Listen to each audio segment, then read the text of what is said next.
자, 우리 부흥회니까요. 이 부흥은 부흥이 일어나야 부흥회 아닙니까? 그런데 부흥이 일어나려고 한다고 한다면 두 가지가 필요해요. 첫째는 이 목사가 설교를 잘해야 됩니다. 근데 사실 여러분들 늘 설교 듣잖아요. 제가 오늘 부흥회를 한다고 해서 얼마나 특별히 설교를 잘하겠습니까? 그래서 제가 볼 때는 저는 평상시하고 아마 비슷할 것 같은데, 한 가지 이 목사 설교 말고도 여러분들이 큰 부흥을 경험할 수 있는 방법이 있는데, 그게 바로 뭐냐면 여러분들이 평상시보다 훨씬 열정적으로 사모함으로 주님께 나아가면 하나님께서 큰 부흥을 여기 있는 저와 여러분들에게 허락해 주실 것으로 믿습니다. 벌써 아멘 소리가 달라지네요. 그러려고 한다면 우리가 좀 적극적으로 우리 같이 하나님 아버지 앞에 나아가야 되는데, 그 첫 번째가 뭐냐면 아멘입니다. 아멘. 아멘이라는 것은 주님 그렇습니다 라고 하나님께 우리의 반응을 올려드리는 거예요. 그래서 여러분들이 목사가 자꾸 자기 설교 흥나라고 아멘 하라나 보다 이렇게 생각하지 마시고, 하나님 그렇습니다 그 마음 담아가지고, 하나님 I agree, 영어로 하나님 저 동의합니다, 그렇습니다 그 마음 담아가지고 우리 아멘을 한번 크게 한번 외쳐봅시다. 아멘! 할렐루야! 그래서 아멘을 잘하시면요, 옛날에 제가 그 제비새끼 얘기했잖아요. 조금 시옷자가 들어가서 죄송한데, 입을 크게 벌리는 제비가 먹을 걸 먹는다고 그러잖아요. 하나님께서 오늘 우리가 일일 부흥회지만 여러분들이 입을 크게 벌리면 여러분들에게 또 하나님께서 준비하시고 약속하신 그 큰 부흥의 은혜를 허락해 주실 줄로 믿습니다. 그래도 제가 여기서 보니까 아멘 이 정도 하는 사람이 있고 아멘 하는 사람이 있어요. 자, 우리 어느 쪽으로 한번 해볼까요? 아멘. 자, 이거죠. 아멘. 입 좀 크게 벌려가지고, 자, 아멘! 아멘 하나님! 오늘은 순종하는 자들에게 주신 성령이라고 하는 제목으로 여러분들과 함께 말씀을 들으려고 합니다. 제가 교회 처음 다니는 나온 지 얼마 안 된 분들 말고 우리 교회 중직자분들에게 집사님, 장로님, 권사님 기도 제목이 있습니까? 이렇게 물어보면요, 대부분 10중에 한 9명이 한 분도 빠짐없이 얘기하는 기도 제목이 있어요. 그게 뭐냐면 성령 충만하게 해주세요. 그렇죠. 저도 여러분들께 맨날 특별히 저는 그렇게 심각한 문제는 없습니다. 있어도 제가 잘 모르는지 모르겠지만, 저는 여러분들이 정말 제가 성령 충만한 목사가 될 수 있도록 기도해 주셨으면 좋겠어요. 아멘. 제가 성령 충만하기를 별로 원하지 않으시지는 않으시죠? 제가 정말 성령 충만한 목사가 되기를 원합니다. 아멘. 저는 여러분들도 그런 기도의 제목을 내놓는 분들이 참 많아요. 그런데 이 성령 충만이라는 게 어떨 때는 좀 모호합니다.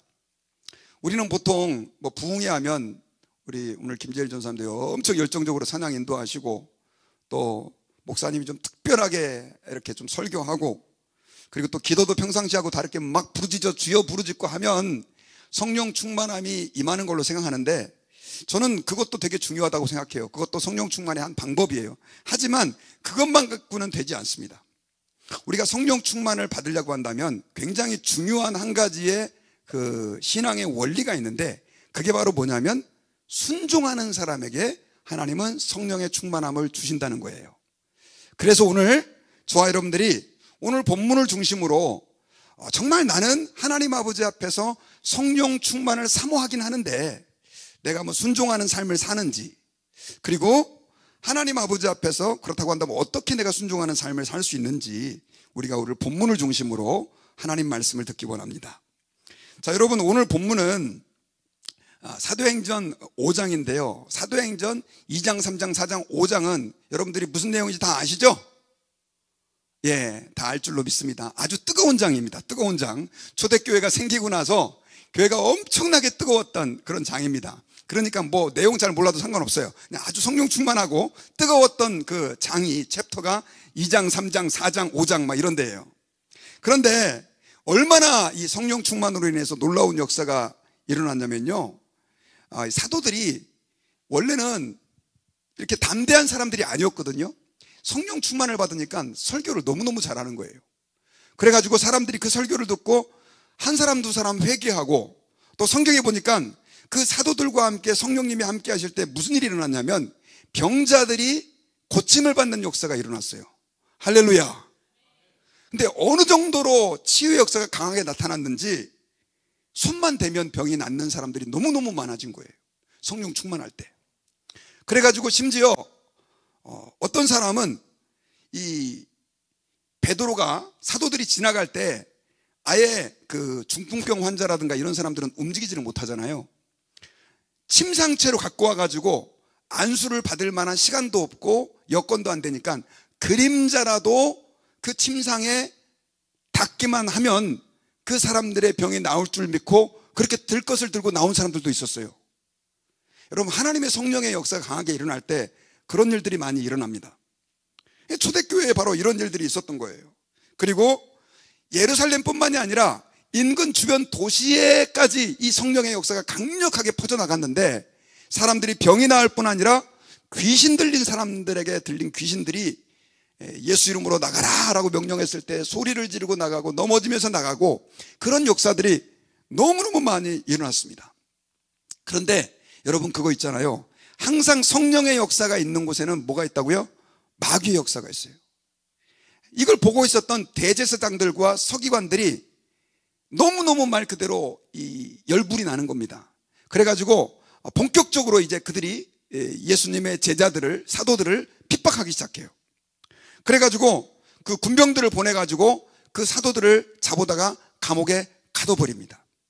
그리고 이제 내일 재판을 하려고 그 공회에서 재판을 하게 되면, 여러분, 그 공회는 사내들인 공회라 그래가지고 약 70명으로 된 유대의 최고 의결기관이었어요. 거기에서 예수님을 십자가에 못 박아서 죽인 거 여러분 아시죠? 그 공회를 열려고 밤에 그 사도들을 잡아다가 감옥에다 가둬놨습니다. 그래가지고 이제 아침에 딱 돼가지고 이 제사장들과 서기관들이 저 사도들을 재판을 해야 되니까 이제 데려와라 라고 해서 그 감옥에 갇혀있는 사도들을 불러오러 이 종들이 갔는데, 이 놀라운 것은 이 감옥에 갇혀 있어야 될 사도들이 그 자리에 없는 거예요.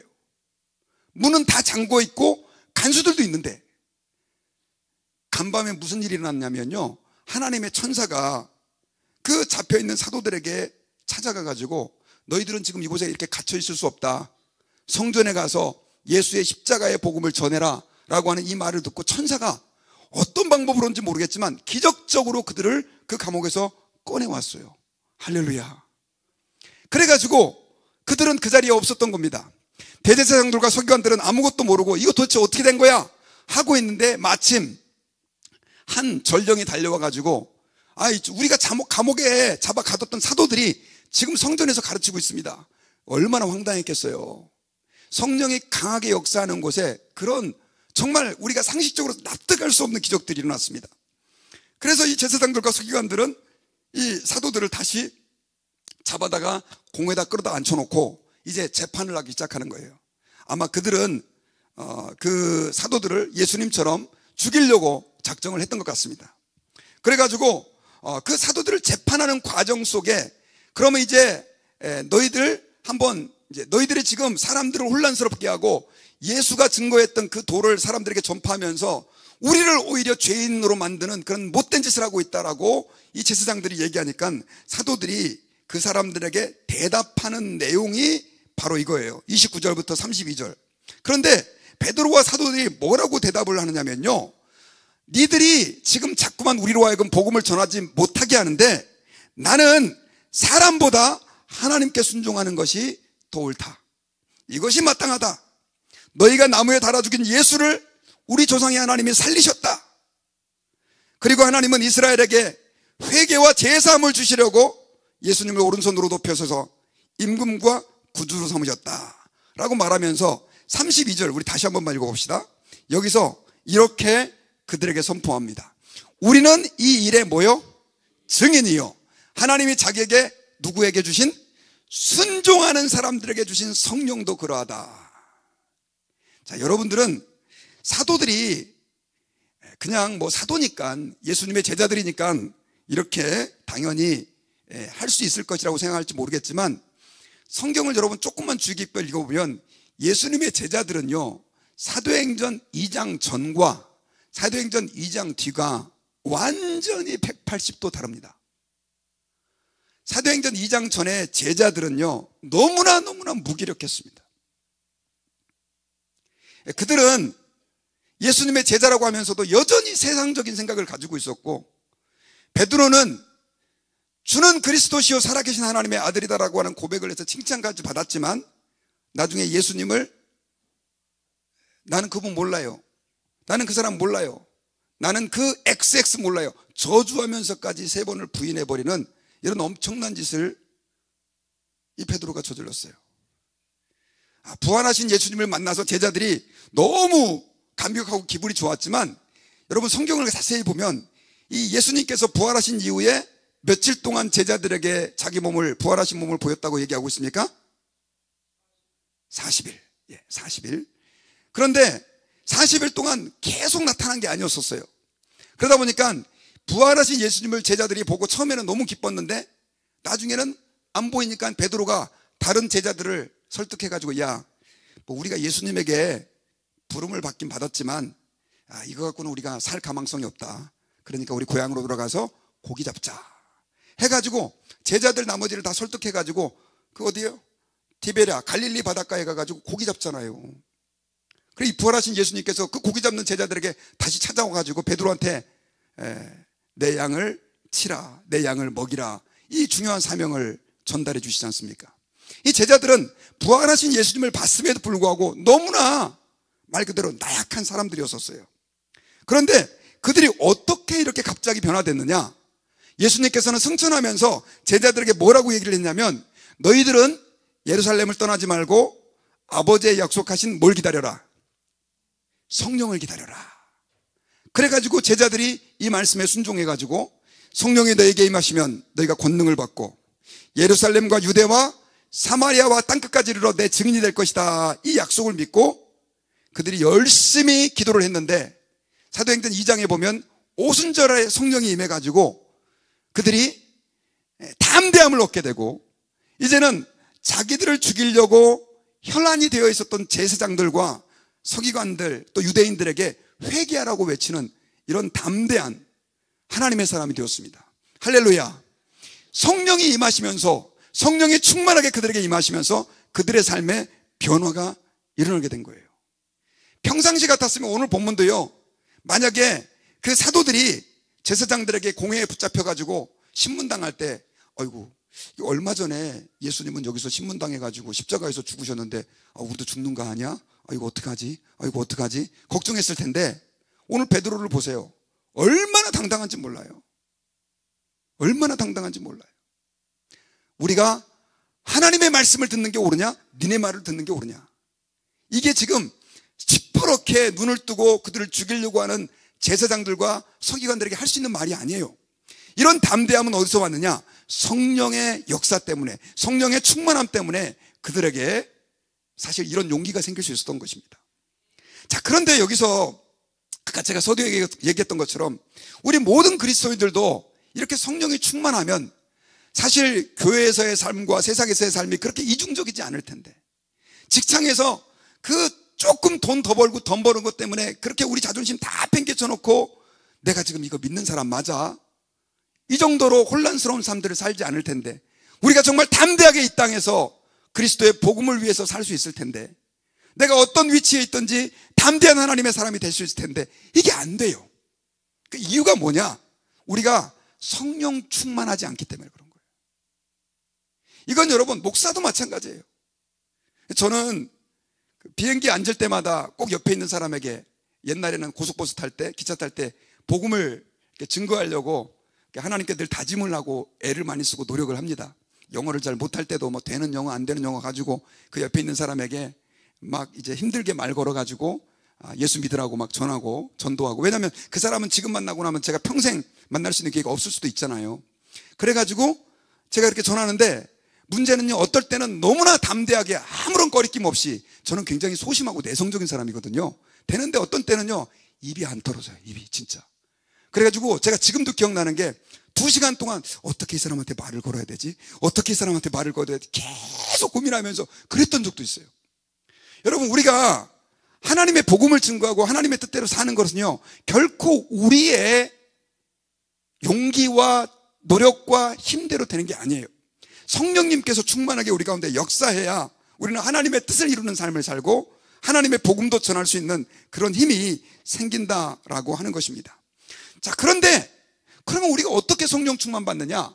오늘 본문에서 베드로는 우리가 성령 충만 받는 그 비결은, 아까 다시 한번 32절을 보여주면요, 우리는 이 일의 증인이요. 이 일의 증인이라는 것은 예수님의 십자가의 죽음과 부활을 얘기하는 것입니다.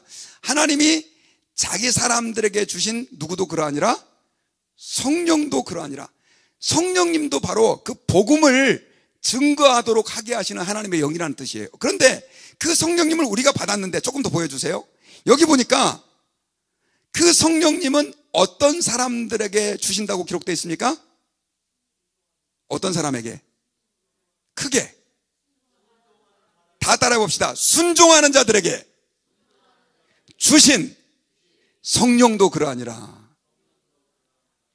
자, 여기서의 성령을 주셨다라고 하는 개념은 제가 늘 말씀드렸잖아요. 성령님은, 예수님을 믿는 사람은 다 성령님이 있어요, 그 안에.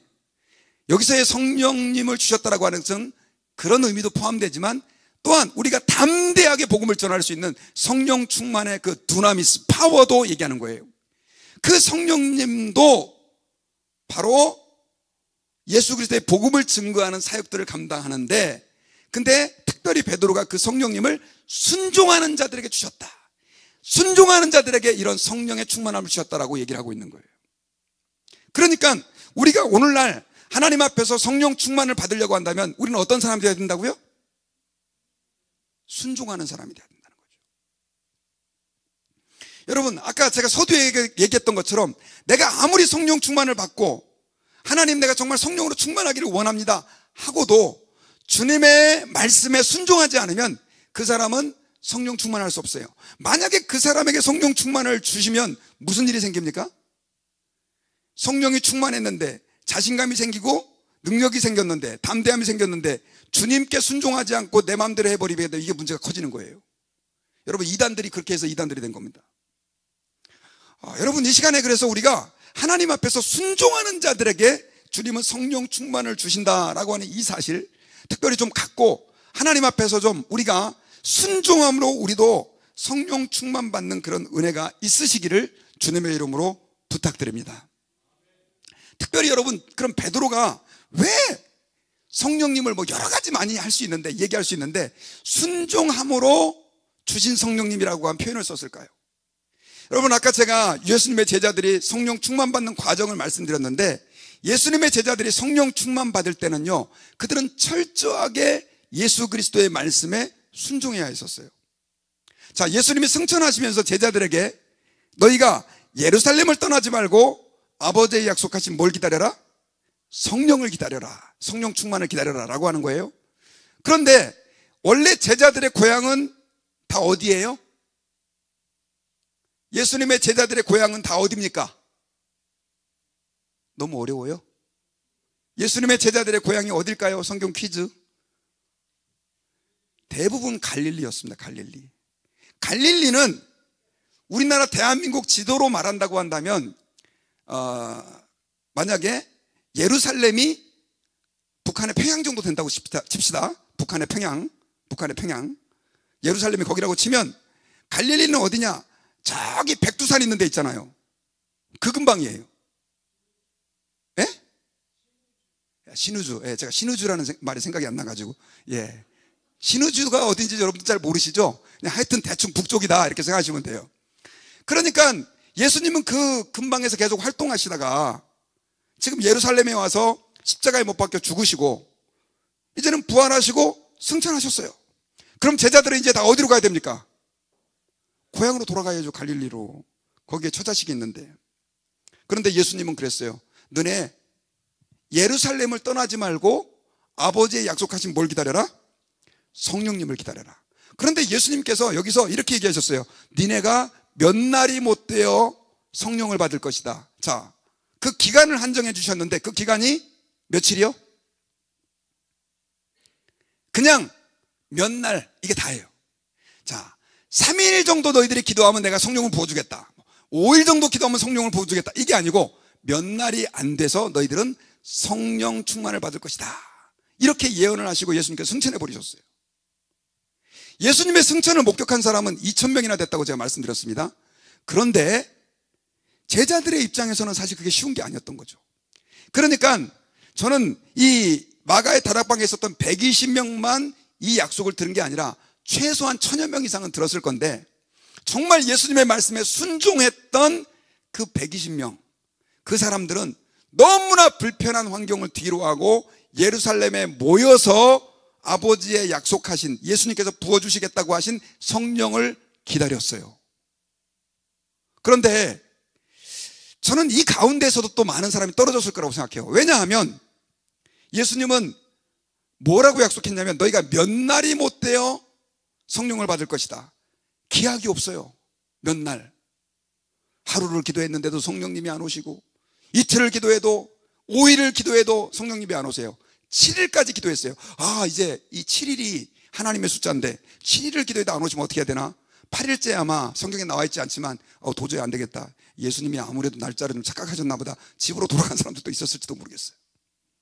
그런데 마지막 10일째 오순절 날이 되었을 때, 이 오순절은요 맥추절입니다. 맥추절. 그래가지고 보리를 추수하는 그 절기인데, 이 6월절을 기준으로 해서 예수님께서 십자가에 못 박혀 죽으셨던 6월절을 기준으로 해서 50일째 되는 날이에요.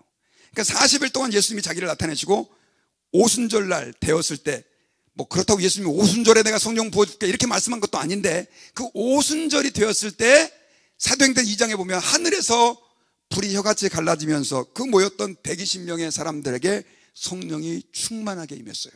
할렐루야! 그러니 베드로의 입장에서는 내가 이렇게 변한 것은 뭐 때문이다? 성령의 충만함 때문이다. 성령님께서 내 안에 오셔서 나 이렇게 바꿔주신 거다. 그런데 내가 생각할 때 그 성령님은 누구에게 임하셨다? 순종하는 자들에게 임하셨다는 거예요. 여러분, 성령 충만 받고 싶으시면 아멘 하십시오. 근데 성령 충만 받고 싶은 사람들은 그러면 뭘 해야 된다고요? 순종해야 된다. 순종하고 싶으신 분 아멘 해보세요. 예, 아까보다 숫자가 확실히 줄었어요. 저 순종 싫어요, 여러분. 순종. 제가 이번에 그 자마에 갔다 왔지 않습니까? 갔다 왔는데 거기서 누구를 만났냐면 저하고 이제 신학대학원 저한테 1년 선배를 만났습니다. 나이를 물어보니까 저보다 한 살이 많아요. 그분이 설교를 하면서 저를 인용을 한 거예요. 기억열 목사님보다 제가 한 살이 많습니다 막 이렇게 얘기하는데, 이 말의 뜻은 무엇이냐면 김 목사님보다 제가 훨씬 젊어 보이지 않습니까? 뭐 이런 얘기였었어요. 기분이 되게 안 좋더라고요. 근데 그분이 설교를 엄청 잘 하시는 거예요. 되게 제가 은혜를 받았습니다, 강의에.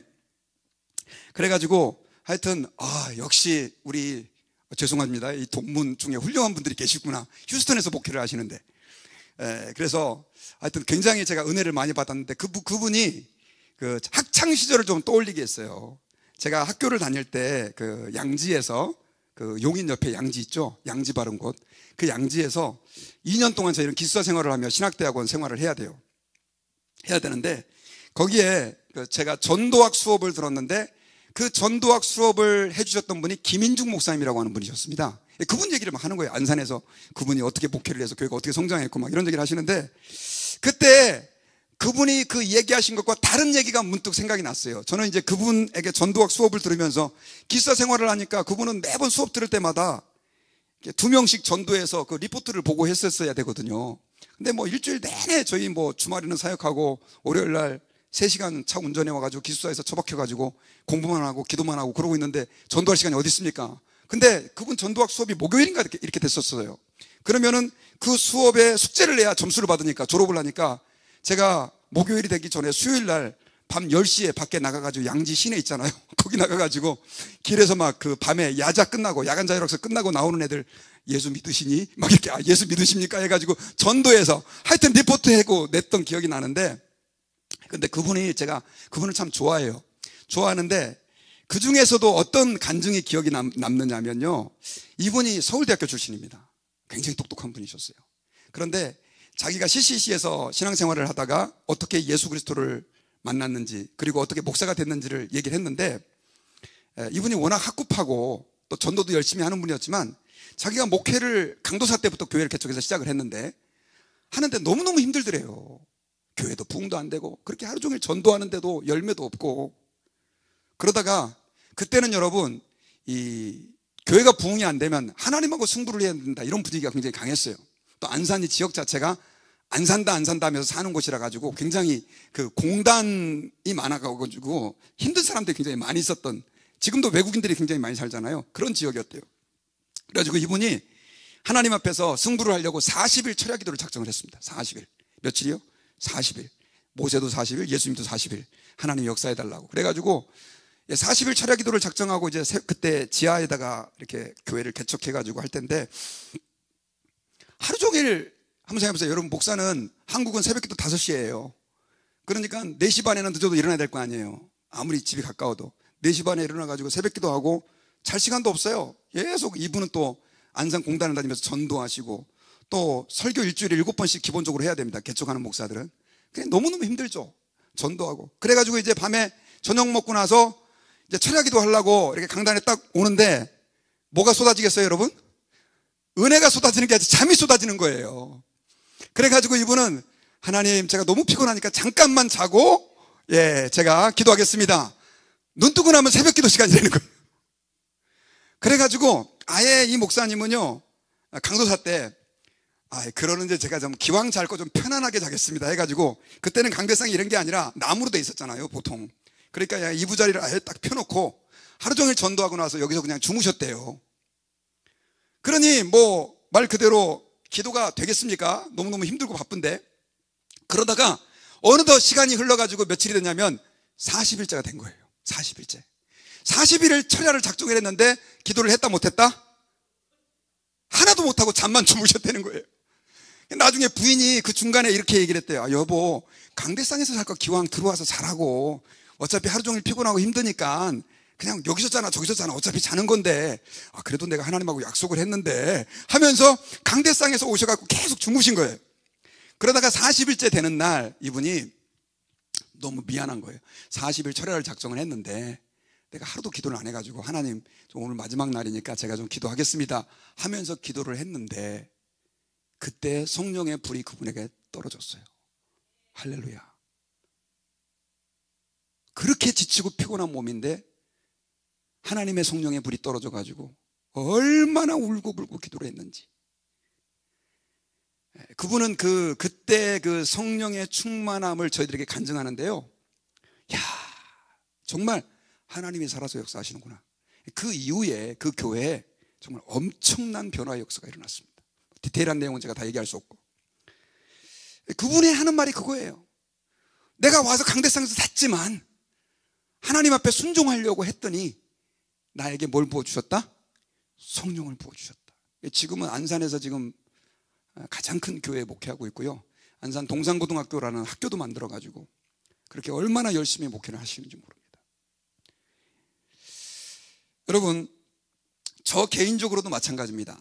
저는 그냥 왔다리 갔다리 신앙생활을 하다가 고등학교 3학년이 되었을 때 제 친구들과의 그 모임 가운데에서 친구들하고 만나갖고 이렇게 오늘 우리 숙모임처럼 얘기를 하는데, 얘들은 진짜 하나님을 믿는 것 같은데 저는 교회도 다니고 신앙생활 하는데 내가 진짜 하나님을 믿는 것일까? 라고 하는 진지한 의문을 저에게 해보게 됐어요. 결론은 나는 하나님을 안 믿는 것 같다. 나는 그냥 교회는 다니지만 내가 이건 난 믿는 게 아니다. 왜냐하면 그 친구들은 진짜 옆에서 이렇게 얘기 들어보면 하나님을 사랑하는 게 느껴지거든요. 근데 저는 그냥 교회 가는 거예요, 그냥. 그리고 맨날 교회는 왜 그렇게 집회가 많아? 도대체 맨날 불평하면서, 나중에 내가 가면 꼭 이 학교를, 기숙사에 있는 학교니까 벗어나면 진짜 일주일에 딱 한 번만 예배를 드릴 수 있는 그런 아주 편안한 교회 다녀야지, 이런 생각을 하고 신앙생활을 했었거든요. 그 친구들은 뭐 밤낮 없이 기도하고, 하여튼 고등학생들이요. 그런데 어느 날 그 친구들과 교제하는 가운데 지금 생각해보니까 그게 성령의 음성이었었어요.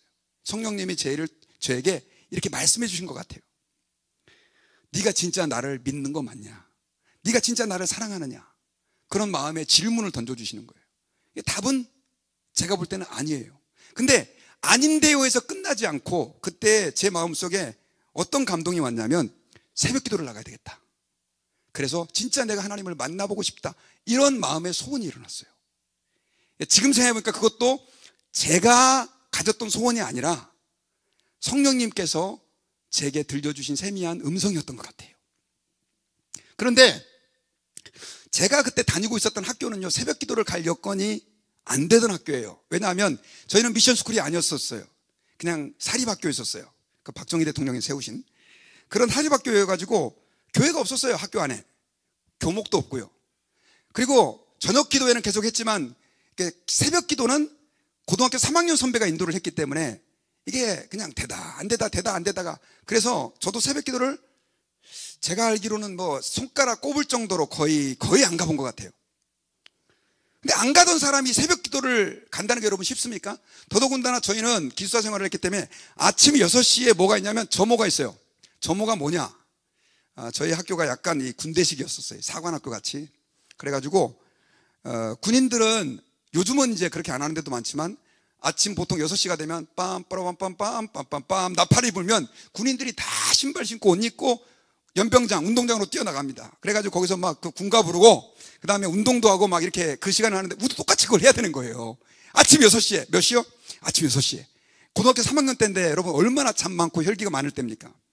저는 그것도 아침에 일어나기 싫어가지고 여러 가지로 이 아침에 6시에 나가가지고 이제 그렇게 하고 그랬는데 새벽 기도 한다는 게 쉽지 않잖아요.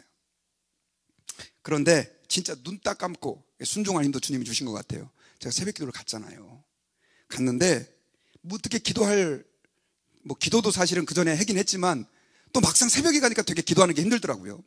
그래가지고 저희는 그 수학 선생님이셨던 장로님이 수요일 날 우리 학생들 모아놓고 설교도 하고 그랬었는데 그분이 주님을 만나면 회개를 해야 된다 이 말이 생각이 나더라고요. 그래가지고 거기서 이제 제가 나 같은 죄인 살리심 부르면서 열심을 다해서 저의 죄를 회개했는데 놀라운 것은 제가 지금 정확하게 기억은 안 나는데 하여튼 며칠째 하나님의 성령의 불이 저에게도 떨어졌어요. 할렐루야. 고3 때. 그래가지고 처음에는 어거지로 나 같은 죄인 내가 무슨 죄를 졌더라? 생각하면서 회개하라고 그러니까 그때 내가 이 정도면 착하게 살았나? 전 선행상까지 받았었거든요. 그래가지고 열심히 했는데 성령님이 임하시니까요. 와, 제가 이렇게 죄인인 거를 몰랐어요. 예전에 미처. 계속해서 회개하는데 한 2주일간 새벽에 가가지고 매일매일 그렇게 회개했던 것 같아요. 그러니까 4시 반에 일어나야 돼요. 5시까지 가려면 새벽 기도를. 그리고 지금 생각해볼 때는 그때 새벽 기도 인도자도 없었던 것 같아요. 저희는 교실에서 새벽 기도를 했는데 콘크리트 바닥에서 카펫도 아니고 무릎을 꿇고 그렇게 기도를 했는데 한 1시간 정도 계속 새벽에. 근데 아무리 회개를 해도 내 죄가 용서함 받았다는 확신이 안 들어요. 예수님께서 나를 위해서 십자가에서 죽어주셨다는 건 제가 믿는데 제가 제 지나간 시간들을 돌아보니까 너무 나쁜 짓을 많이 한 거예요. 하나님 앞에. 사죄의 확신이 안 들어요. 분명히 성경에는 예수 믿으면 죄사함 받았다고 얘기돼 있는데, 근데 그때 하나님 나 이렇게 열심히 회개하는데 나 같은 죄인 살리시면서 울면서 불면서 제가 회개하는데 왜 아직도 예수님이 나를 위해서 내 모든 죄를 씻어주셨다는 게 안 믿어집니까? 그랬더니 그때 마음속에 무슨 음성이 이제 들려왔냐면 금식을 해라 3일 동안 이런 마음을 딱 주시더라고요. 3일 동안.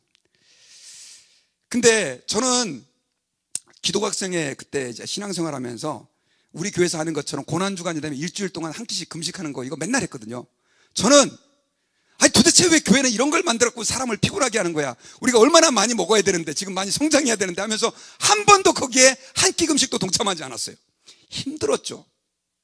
그런데 며칠을 굶으라라고 하는 감동이 왔냐면 3일을 굶으라는 감동이 온 거예요. 그래가지고 그것도 할 수 없이 순종을 했습니다. 지금 생각하기로는 금요일, 토요일, 주일이었는데 주일날 되면 저는 예배를 4번 드렸거든요. 그래서 아침에 9시, 11시, 2시, 저녁 7시. 그리고 또 제가 그때 찬양인도도 열심히 하고 있을 때입니다. 그 젊은 나이에 3일을 굶는다는 게 저한테는 너무 힘든 일이었었어요. 그런데 어쨌든 그것도 주님이 하게 하셨습니다. 3일을 딱 굶었는데 주일까지 금토일 3일을 굶고 월요일이 됐는데 새벽 기도를 갔는데 달라요. 뭐가 다르냐면 정말로 예수님이 나를 위해서 십자가에서 죽어주셨다는 게 믿어지기 시작해요. 할렐루야. 여러분, 저는 여러분들께 혹시 좀 조심스럽게 말씀드립니다. 금식한다고 차제에 확신이 드는 거 아니에요. 저는 좀 특별한 케이스입니다.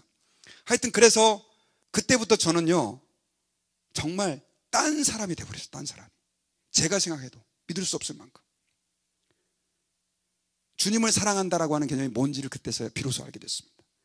복음을 말 그대로 밤잠 만나가면서 증거할 수 있는 그런 사람이 됐고요. 제가 지금 왜 이런 말씀을 드리느냐면 지금 생각해보니까 그때 하나님께서 저의 그 작은 순종을 사용하셔서 은혜를 베풀어 주셨구나 하는 확신을 제가 가지게 되었습니다. 여러분, 오늘날 너무나 많은 하나님의 사람들이요 신앙생활을 한다고 하면서도 하나님의 뜻대로 순종하는 일에는 별로 관심이 없습니다. 그냥 내 고집대로 내 생각대로 신앙생활하는 사람들이 너무 많아요. 여러분, 특별히 오늘 본문에서 베드로는 뭐라고 얘기를 하냐면 하나님의 성령님을 말하면서 순종하는 자들에게 주신 하나님의 성령님이다라고 말씀하셨어요. 성령님은 하나님의 말씀에 순종하는 자들에게 충만하게 부어주신다라고 하는 사실을 여러분 기억하시기를 바랍니다. 우리가 성령으로 충만받으려고 한다면 그럼 어떻게 해야 되느냐? 하나님 앞에서 순종하는 삶을 살아야 돼요. 그러면 여기서 이제 한 가지 문제가 있어요. 어떤 문제가 있냐면 우리가 하나님께 순종해야 된다고 한다면 우리는 하나님이 내게 뭘 말씀하시는지를 우리는 어떻게 해야 돼요? 들어야 돼요.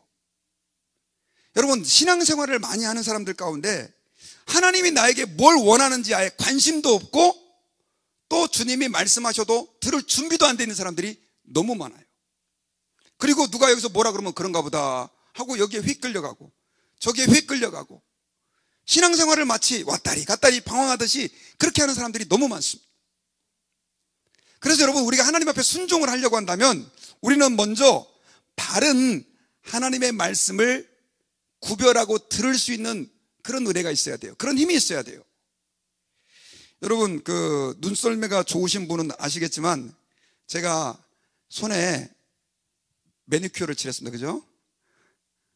안 보이시죠? 손톱이 좀 까맣잖아요 지금. 또 머리도 지금 염색을 했잖아요. 제가 지난 주간에 아주 놀라운 은혜를 경험했습니다. 왜냐하면 사실 제가 40대 초반부터 제 머리가 허해지기 시작하더니 지금 거의 다 백발입니다. 백발. 그래서 근데 문제는 이제 염색을 하면 문제가 자꾸 머리가 더 빠지는 것 같고 제가 무슨 피부가 좀 센시티브 해가지고 막 가려워요. 그래가지고 염색을 안 하고 다녔더니 또 집사님은 목사님 이제 나이가 40대인데 왜 그렇게 머리가 허였습니까? 염색 좀 하세요. 자꾸 그런 성도들이 있어가지고 염색을 하는데 또 하면 또 힘들고 그래가지고 제가 거짓말 좀 못해서 안 써본 염색약이 없습니다. 이렇게 두피에 그 좋다고 하는 거. 그랬는데 헤나도 해봤는데 헤나는 4시간이 걸려요. 2시간 헤나 해야 되죠. 또 2시간 인디고 해야 되죠. 그러니까 이게 진짜 못할 노릇이에요. 그래서 한동안 좀 안 하기도 하고 했었는데 지난주에 우연히 저희 동네 근처에 사는 그 다른 감리교회 권사님이신데 오랜만에 연락이 와서 저에게 밥을 사주겠다는 거예요. 그래서 제가 월요일 날 시간을 내서 그분에게 이제 밥을 아주 맛있는 멕시칸 음식을 접대를 받았습니다. 그러면서 그분은 70세 중반이 넘으신 분인데 머리가 아주 색깔이 이쁘시더라고요. 그래서 권사님이세요? 감리교? 권사님 참 머리가 이렇게 검으시네요. 그랬더니 목사님 제가 쓰던 염색약을 써보세요 그러는 거예요. 그래서 그게 뭡니까? 그랬더니 저스트 뭐 이런 그 염색약이 있어요. 그래가지고 그분이 그러는 거예요. 저는 이거 썼는데 너무 효과가 좋아요. 머리에 자극도 없고. 그래가지고 제가 그분 말씀에 순종해가지고 순종을 해가지고 바로 거기에서 아마존으로 오더를 했어요. 가격도 별로 비싸지 않더라고요.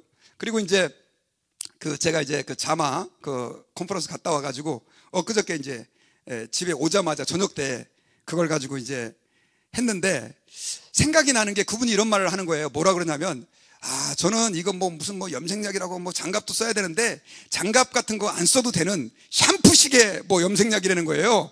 그래가지고 저도 그걸 딱 섞어가지고 이게 통으로 머리에다 쫙 뿌려가지고 손으로 있잖아요. 샴푸식으로 머리 감듯이 쫙 감았습니다. 근데 이게 생각보다 굉장히 진해요. 그러고 나서 이제 5분만 하면 되니까 5분 딱 했는데 여러분 어떻게 됐을까요? 제 손이 다 시커멓게 돼버린 거예요. 아무리 비누질을 하고 뭐 하여튼 알코올을 묻히고 또 교회 와서도 제가 이렇게 각을 하는 거 있잖아요. 혹시 그거면 지워질까 해가지고 했는데도 안 지워져요. 이틀이 지나가지고 다행히 손은 지금 좀 하얘졌는데 여전히 손톱이 시커매요. 그때 제가 무슨 생각이 드느냐면 이런 생각이 들었어요.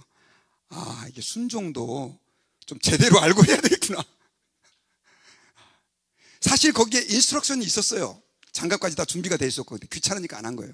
제가 그때 굉장히 중요한 영적 교훈을 얻었습니다. 여러분, 우리가 순종하는 게 굉장히 중요한데 하나님의 뜻이 무엇인지 모르면서 순종하면 하나님이 기뻐하지 않아요. 하나님의 뜻을 알아야 되고 하나님이 원하는 걸 알아야 되는데, 그러기 위해서는 여러분, 저와 여러분들이 하나님 아버지 앞에서 주님의 음성을 들을 수 있는 귀가 열려야 되고 주님의 음성을 분별할 수 있는 능력이 있어야 돼요.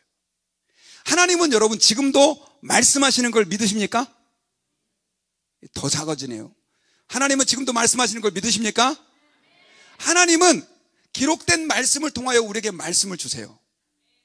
그리고 기도할 때 우리에게 주시는 강한 확신과 감동을 통해서 말씀을 주시고, 또 영적 지도자를 통해서 하나님께서 주의 음성을 들려주시고, 또 하나님께서는 우리의 환경이 진행되는 과정을 통해서 말씀을 주시는데, 문제는 우리가 그 하나님의 음성에는 관심이 없는 거예요.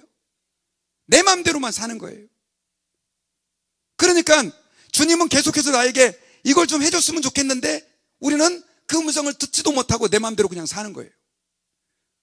예수님은 예루살렘을 떠나지 말고 아버지의 약속하신 성령을 기다려라라고 명령하여서 그들은 그 말씀대로 순종했을 때 성령을 받았는데, 오늘날 많은 그리스도인들이 예수님을 믿는다고 하면서도 성경을 읽고 설교를 듣지만 이 예배당 문을 나가는 순간 나 자유 얻었네, 내 마음대로 사는 거예요. 그리고 또 친구가 이렇게 살려고 그러면 이렇게 살고, 또 유튜브에서 어느 유명한 사람이 나와서 이렇게 사니까 내가 돈을 많이 벌었다니까 그거가 내 인생의 무슨 목표인 줄 알고 그렇게 살아가고. 여러분, 아닙니다. 저와 여러분들이 하나님의 음성을 들을 수 있는 하나님의 사람들이 될 수 있기를 주의 이름으로 축원합니다. 들어야 순종을 할 거 아니에요. 그래서 저는 여러분들 오늘 이 부흥회 때 우리 가운데 주님의 음성이 들려지는 역사가 있기를 바랍니다.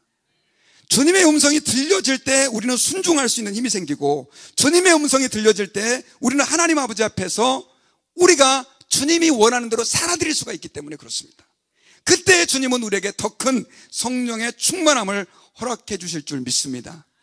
근데 그럼 어떻게 우리가 그 주님의 음성을 듣느냐?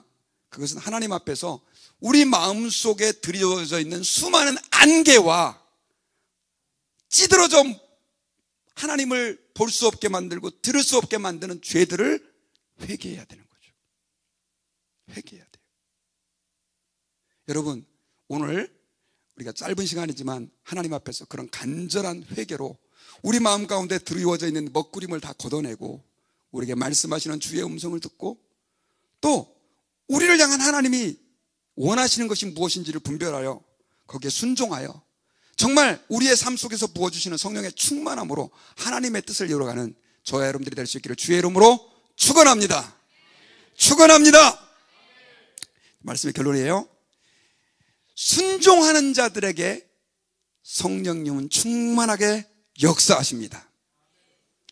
그 은혜가 저와 여러분들에게 있기를 주님의 이름으로 부탁드립니다. 우리 같이 이 시간에 하나님 앞에서 우리 찬양 같이 한번 부르시고 우리 결단하며 기도하는 시간들을 갖도록 하겠습니다.